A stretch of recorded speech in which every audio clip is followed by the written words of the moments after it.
Everybody, welcome back to Final Resonance TV and my new musical series called Musical Journeys with Curt Granger. Curt has a great amplifier company called Granger Amplification. We got one of his amps here today we're going to demo. But first we're going to do this new series. It's talking about the career paths of musicians. And one of my good buddies from Birmingham is going to be my first guinea pig today. So we're going to talk about where you started, like what was your first inspiration to play music? Like when you were super young. Well, first, I'm honored to be here. Thank you so much for having me. It's a huge honor, especially from somebody I always consider you one of my most, seriously, awesome guitar. I made a comment, and Dee Dee will back me up if I didn't say this the other night. I said, you were the most awesome guitarist in that room. Oh, man. I mean that. Oh, thanks, I really mean that. Thanks, man. But my formative years into music and learning to play guitar and all that really came about after my mother passed, and the first Boston record. Okay. I had Kiss records, and they were a novelty, and I liked them more than anything, but that wasn't what made me pick up the guitar. It was the Boston record. Really? I didn't pick it up then, but I was like, I want to do that. And of course, everybody who had the first Boston record just played air guitar to it all the time. So even though I didn't know how to play yet, I was already playing air guitar. Right. So and then the Van Halen records came out, and that was just mind blowing. I was like, okay, now I gotta do this. And I still kind of put it off. I was still just a rebellious teenager until I started riding to high school with a guy in my sophomore year. Okay. And every day he'd pull up in his blue 60-something Mustang, and he'd have Diver Down on. And it was the intro to Intruder right before Pretty Woman. Right. I just fell in love with Van Halen. Got a guitar, started sitting down, learning the riffs. How old are you now at this point? At this point, I was still in high school, so I guess I would have been about maybe 16 or something like that. Yeah. 17, somewhere in there. Right. Of course, in '83, everything changed. A friend of mine, my best friend at the time I grew up with, invited me to go to the S Festival. Awesome. We journeyed to the S Festival, just the two of us, and I borrowed my dad's credit card. Did you drive or fly? We drove my 1973 Nova out to California and back. Saw the Heavy Metal Day at the US Festival, and the headliner was Van Halen, and I lost my mind. That was it. That's all. It's like I want to do that for the rest of my life. That was on my list of things to talk about, by the way. I knew about that. I kind of knew that story, but I wanted to bring that out. Well, so you took care of it. We can highlight a little bit later if you want to. No, that was good.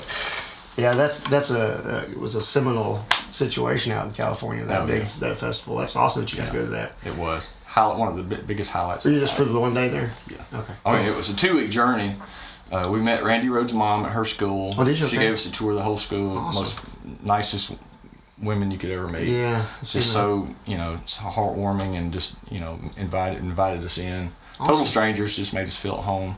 Saw the opening day of Return of the Jedi. Okay. So it was just a huge adventure, just one of those, adventures of a lifetime. It was great. That's killer, man. See, that's why I wanted to do this, because the stories like that are just, like you said, the Return of the Jedi was at the same time. Yeah. That's amazing, man. Yeah, that was a big one, the US Festival. I was glued to my TV for that one, too, and still watch it. I still watch some of the bootlegs from that. And it was a great show. In fact, I saw a really clean version of that recently. Really? And they were so powerful at that point, man. Yeah. They were on top of the world. They were the biggest thing in the planet. For a live rock band, you couldn't touch them. Yeah, they were on the planet, man. Incredible. So, Boston, huh? Boston. Was there a song on the album that stuck out other than... Not really so much then, but now Hitch a Ride is one that I'm in love with. Every time I hear that, it's just it just takes me to another place. Takes you back there. Yeah, that's takes me back there. It takes me to another place. Just immediate escape into just this other musical realm. Huh. Just forget about everything for a minute. But the whole record, Long Time Foreplay, is just incredible. I mean, so much great music on that one record. Yeah, I love that record. It's a great record. We used to do Rock and Roll Band. Yeah, that's great song. Killer song. With Dee Dee as well. So, you're into music, you got a guitar, you started playing. So what was the first band or step towards a band or whatever you did at that point? The very first real, well, I won't even say real, but just guys together playing chords and drums was a high school band I put together so we could play at one of the pep rallies at high school. It was Don Thrasher and Buddy, can't remember Buddy's last name, and a singer named John, who was a screamer more than a singer, but we did quite right, so he fit. All right. So we worked that one song out, went and did it, got a huge ovation. Which song? Mental Health. Awesome. And then after that point, I don't even remember what happened. But after that was my first real band when I met Jeff Stewart and formed Pirate. Yeah. We became really fast friends. Wasn't probably 2 or 3 months. Then Charlie. No, wait a minute. I take that back. I'm leaving out Tyrant. Okay. You know, the old memory is not what it used to be. That's okay. So apologies to anybody that was in Tyrant or remembers that period. That was Jeff Johnson, my childhood friend I grew up with. Jeff Stewart played drums, and Philip, I can't remember his last name, sang. We did that, and we changed singers, went and did a midfield talent show. The 1984 midfield talent show, Truman Fancher remembers this, but that was really fun. And I think that's actually where I met Charlie. Charlie came in, Charlie Brody, bless his heart, came in carrying a $10 Kmart guitar, didn't even have strings on it, and said, I'm in the band, so he could get in. And then he came around and met all of us, and I just fell in love with Charlie. Charlie was the best, and Charlie didn't know how to play. I taught Charlie how to play bass, and Charlie picked it up just like that, and the next thing I knew, I walked in one day. We used to practice at his grandmother's house, and I would just watch TV or cook in the kitchen making cornbread or just whatever teenagers did. And walked in, he was playing the bass line to Paul McCartney's Silly Love Songs. Okay. And that's a phenomenal bass line if you know the song. I was like, Charlie, did you just learn that? He goes, yeah. I said, well, I don't have to teach you anymore. You're done. Right. I did the same moved thing. on to the next level. I did the same thing with my best friend. Yeah. He didn't play anything, and I was like, dude, you got to be in the band. So you're going to have to learn how to play the bass. So I'm going to show you what I'm learning at lessons, and then you can go be the bass player. But that was the first version of Pirate. We were a trio, and we rehearsed in Charlie's grandmother's kitchen.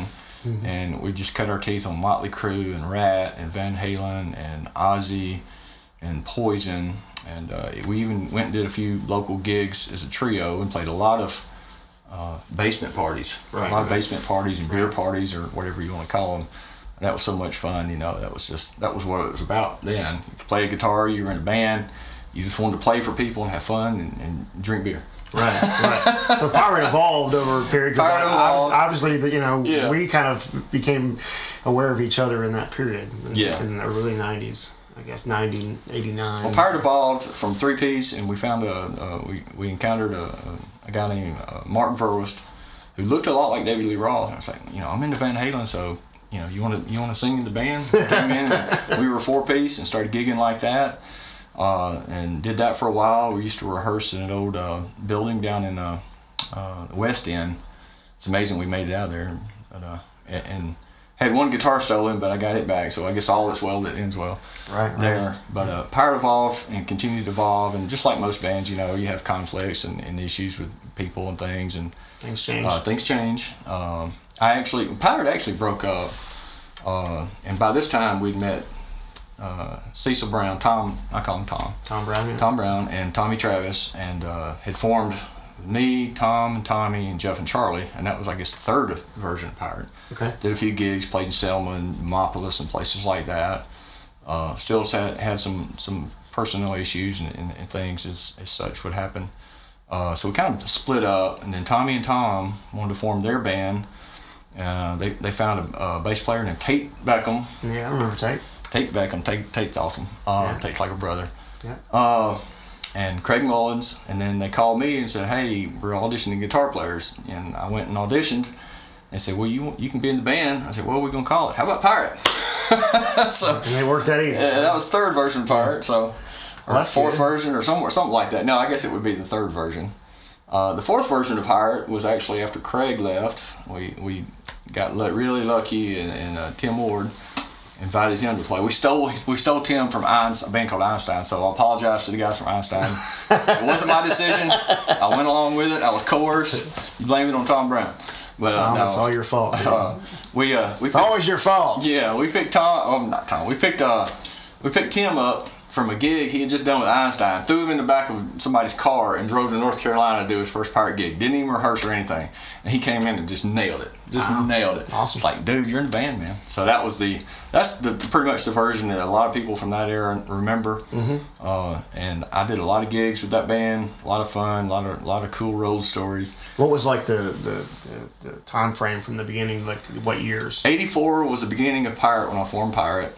'92 is when I left the band. Well, it was end of '91, beginning of '92. I think it was December or something like that. Okay. '91. Okay. When I left the band. So good long while. Yeah, it was one of the best times of my life ever. Just every time I think back to that, there's always going to be periods in any time during your life where you have negative experiences. For the most part, it was just wonderful. Yeah. It was a learning experience. It was an adventure. It was fun. A lot of life lessons learned. A lot of friends made. Yeah, all that experience you got. Very thankful for that era. That's awesome. So the Scream Sophie era, when was this, the original thing that you did? That came about later. After I left Pirate, I took a sabbatical from music because I've always had this fascination with electronics and electricity and just how things work and all things like that associated with that. Went back to school, got my electronics degree. When I came out of school, a month later, I was working with Bell South, which is merged with AT&T, but stayed there 15 years, corporate world. Thought that's what I was going to do. Figured I'd raise a family doing that. I guess it was about 6 or 7 years, and I got the musical itch again. I was like, I've been away too long. It's time to start doing it. I want to write songs. I want to play guitar again. Yeah. It was actually the advent of the Roland 1680 hard drive recorder that caught my eye. It's like 16 tracks in a studio. Yeah. And it sits on your table, and you can record albums with this. It's like Eddie Van Halen has a 16 track. I can do this. I can buy this. I can record. This is always what I've wanted to do because I've always had a fascination with recording as well. Right. So I bought that, started writing. The first thing I recorded on it was 316. Oh, really? Yeah, cool. Very first thing I ever recorded on it. Started writing songs and eventually got to a point where I was like, I need a real drummer to come and play because I toyed around with drums, but I didn't want to record all that and put all the work into it, and I didn't have a kid either. So called Tim, said, hey, you want to play some drums on this track? You want to play drums? He kept coming over. He kept coming, playing drums. I was like, hey, we need vocals. He said, well, I kind of like to sing. Right. So I said, okay, let's just get another drummer and you sing. And so I called my friend Jeff. He was playing bass. He came back in and cut some tracks, and we recorded. So that's kind of how Scream Sophie formed. Awesome. And at the time, grunge was still the big thing, and alternative bands and things like that. That was what year? What round? That started around 98. I think Scream Sophie was formed sometime in 99. By 2000, we were gigging, and that lasted until about 2003. And in that time, we went through about 68 bass players. Wow. Not 68. A bunch. 8. Yeah, 8. Okay. So the newest thing you're doing, the Wildflowers. The Wildflowers is a very interesting story. Yeah, I don't know anything about it. I like it so much because it wasn't my idea. Okay. I didn't think of it, so that's why I like it so much. Somebody else had the foresight. Daryl Stone thought this thing up. It's like, I don't know what made him think to do a tribute band, but he's like, who doesn't like Tom Petty? He's like, everybody likes Tom Petty. Let's do a tribute band. And him and Jonathan, from what I understand, started that. Asked Steve, Glenn, and the original guitarist, Bryant.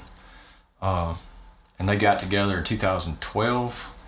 And then for whatever reason, the guitarist left. And I got a message from Steve. It's like, hey, dude, you're interested in playing a Tom Petty tribute band? I was like, duh, yeah. Awesome. I love Tom Petty. I've always loved Tom Petty. Right. And I went to rehearse with him, and we fit like a glove, and it's just been one of the funnest things I've ever done. And you've been doing this for what? How many years? 2012. This will be our 5th year. Wow. Yeah. Yeah, you did some really nice sized gigs too with it. Yeah, it's really been one of those really cool things that really happen, cool right? things. Yeah, and you get a House of Blues. We can play House of Blues. Awesome. Yeah. So it's really gone well, and just can't speak highly enough for the guys in the band. They're just all fabulous musicians, and we have a lot of fun every time we go play. And it's Tom Petty's music, so I mean, it is what it is. You love it. You go play it, and you try to recreate it as faithfully as you can. Right. And it's not hard, but at the same time, You want to get it right. you got to sing the words right. Right. You got to play the lyrics right, because if you don't, people know. Right. So it's fun and it's iconic. enjoyable, but once you get it down, you just go out there and have a lot of fun. And it is what it is. So Right. So Granger Amps, let's talk about that. Granger Amps. How did this start? I mean, I have no idea. As long as I've known you, all I know is just all of a sudden, for some reason, you started building amps. So just tell me the story. Well, I got into the amp building thing after years of just doing, I call it tinkering. Mm-hmm. Just trying to figure out how things work. I started with the Groove Tubes guy. I can't think of his name. Aspen Pittman. The Aspen Pittman book with all the Marshall mods and all that. And it's like, I guess everybody just wanted to take a plain Marshall and make it sound better, make it sound like they wanted to. So that's where I cut my teeth, is on a Marshall. I still have it, my 1973 Super Bass. Fantastic amp, and just modded it and learned how things work. Right. And at the same time, I applied my electronics knowledge, because Ohm's Law, Ohm's Law, you can figure out basic electronics. And you pick up a book or two and read how tubes work. Okay, so I see the similarities between, solid state transistors and all that in tubes. It's just tinkering with amps, repairing amps, and then somebody finds out you know how to do it and say, hey, can you fix this for me? Okay. Well, you fix a few amps, like, hey, it might be kind of cool to build one. You see these kits. Let me order a kit. So the very first kit I ordered was a Mission Amps Tweed Deluxe. One of the best sounding amps I've ever had, too. It's just a fun amp. I built that, and it's just amazing. The first amp you build, you turn it on, power it up, and it works. And it's like, wow. It's alive. This is so cool. It's alive. It's cool. Alive. It's the amp, and it works, and I built it, And then somebody else says, hey, how much would you charge me to do this or mod this or build that? And it's kind of evolved from that. And so after about 2 or 3 amps, and it's like, well, I want to build this. And it's like, I've never had this amp, so I want to build this. And it's like, hey, I'm getting pretty good at this. Maybe I should consider doing a business. So you've been building like clones of other brands. Yeah, you start out with the kind of like you said Yeah, you start off with what you know. I mean, I started off building the Marshall 50 watt because I had already had the familiarity with the 1959 circuit and the super leads and all that. And then you get into the Fender circuits, and you say, "Oh, Trainwreck. What's Trainwreck about?" And you just take it from there. Right. And you get to a point where it's like, "Well, I want this, but I like that. I want this, but I want that." And that's when you start sitting down with pencil and paper and drawing a schematic and designing your own circuits. That's cool. Then you build that and see if that works, and you find out what works, what doesn't, or how this cap sounds, or how this value resistor sounds in this position, or this plate load resistor. You just take it from there, and before you know it, you're designing your own circuits. Awesome. So that's been how long over? What's the process as far as time? With that would probably be right after my time at right after college. So wow. Yeah, and just you pick it up, you put it down for a while, and then you start doing it more and more. 2007 is when I formed the company. Okay. 2007 is when I formed Granger Amplification, and put up a website and started selling products. I know you sold one to the singer for Alice in Chains. Alice in Chains, yeah. William Duvall, really nice guy. Called me up one day, said, "Hey, I love the Plexi circuit and the amps, and I just want to have one, and you're close. Could I come over and check it out?" He came over, visited one day, and played the amp and put in an order. Yeah, awesome. So that was a very cool experience. Yeah. Yeah, I bet. That's killer. So I've got my top 5 questions for you to finish this up today. I really appreciate you being with me, man. You're most welcome. Being my guinea pig, my first one. Sure. Let's see. The number 1 is describe in one word your feelings about music. One word. Joy. Yeah. I can't imagine life without music. I can't imagine not doing this. It would just be the opposite of joy, which I guess would be like nightmare. or just mundane, boring. But yeah, music is joy. Right. And it doesn't matter if you're working on an amp or just practicing guitar or playing a gig or writing a song or recording it. It's all joy. Mm-hmm. It really is. That's why we do it, right? Yep. So this is always a hot topic. The state of the music business. How do you feel about it right now? I am so far removed from what's going on now. It's hard to comment, but I've seen trends. I've heard of trends. I read about trends. It is what it is. I mean, there's so many aspects of how the music business could be better, but I guess we're fortunate it still exists because I can envision a world or in the future where it doesn't, or it's definitely not what we're accustomed to. Right. Live music is changed. Mm-hmm. My biggest complaint, a lot of the musicians, is looking out when you're playing a gig and everybody's sitting there looking down at their phone. Right. Back in the 90s when we were playing in bars, people were up on stage or close to being on stage, just sitting there just eating every bit of it up. Yeah, and the only time they weren't paying attention is when they went up to get the bathroom, went to get a beer. They were back out there. Yeah. Really quick, so, too. and that's not really one person's fault or anything like that. Right, It is what it is. It's just the way when technology evolves and you have a communication tool right at your fingertips. It gets addictive. It can be a distraction just like anything else can. And I think that's one of the problems in the music business now, and not just music business, but everybody, socially and everything, is there's so much distraction. Right. It really is. There's a lot of distraction. And that's why the younger generation has such short attention span, because there is such distraction. Sure. Back when we were kids growing up, I mean, you had a little bit. You had TVs, you had the movies, you had to go see a movie. VHS came around, you could rent a tape and watch it, but you watched the movie and you were done. And you went and did something now else. It's like if you're watching a movie, it's like you're getting a text, you're getting a message, you're getting a phone call, somebody's knocking at the door, you're looking at your calendar and see when you're next.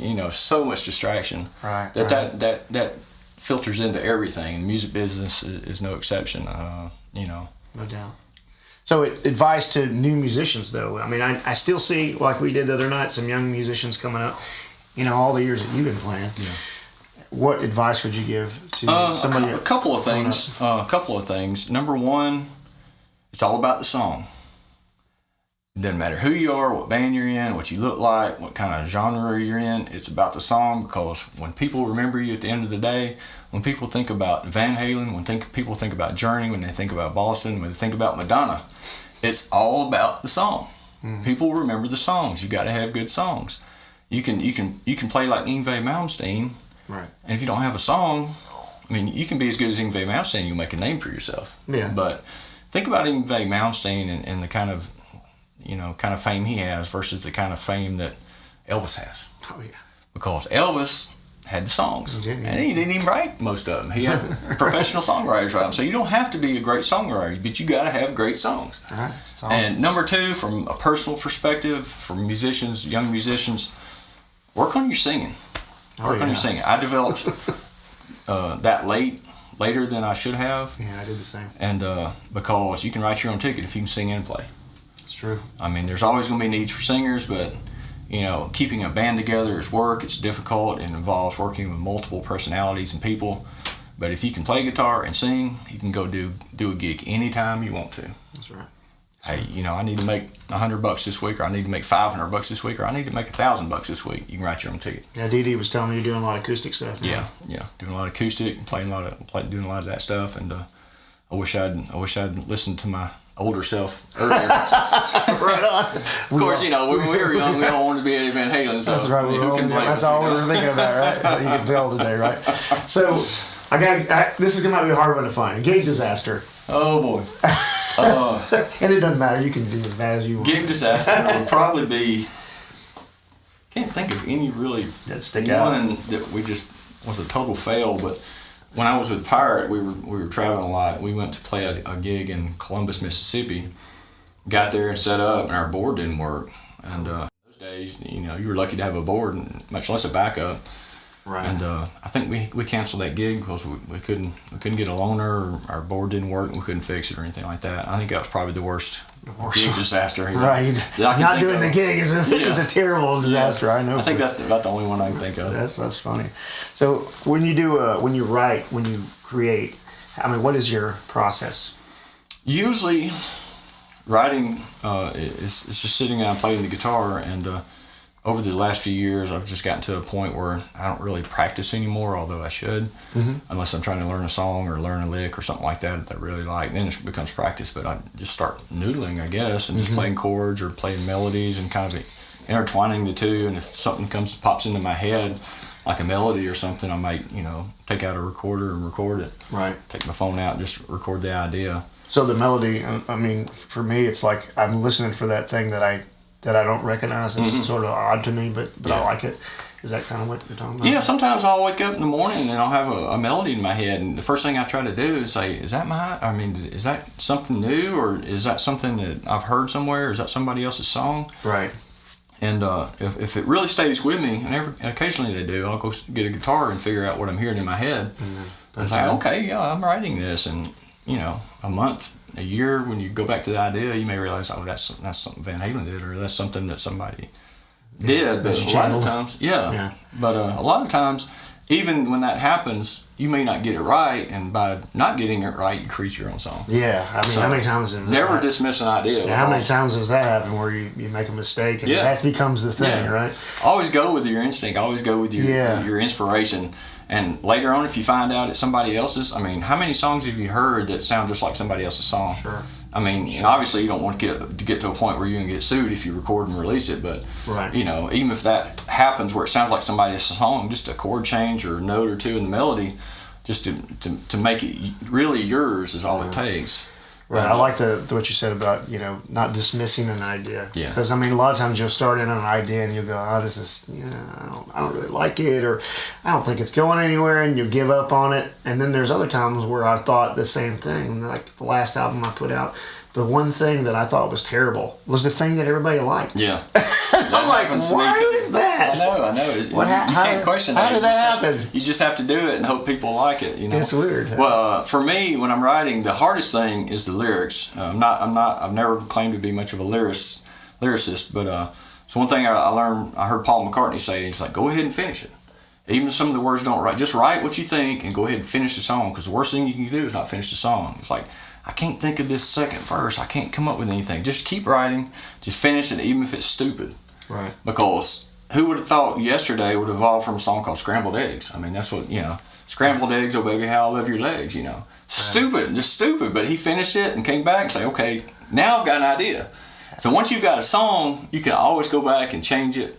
It's just like a painting. You start out painting, it's like, I don't really like this, but you can go back and you can add more paint over things. The same way with the song. I always think about that, about painting. Yeah. It's a picture that you don't even know the final, in your mind, it's not a final, it's just this blank canvas. Yeah. And you start painting, and then if you don't finish the painting, there's nothing to view, right? Nothing to see. Right. Well, song is the same. Yeah, and you do that for sure. Well, I appreciate it, man. I appreciate you coming all the way up here and hanging with me today and being my first guest on Final Resonance TV. I enjoyed it. Thank you so much. Thank you very much, y'all. Thanks for hanging out. Subscribe to the page. Rock on.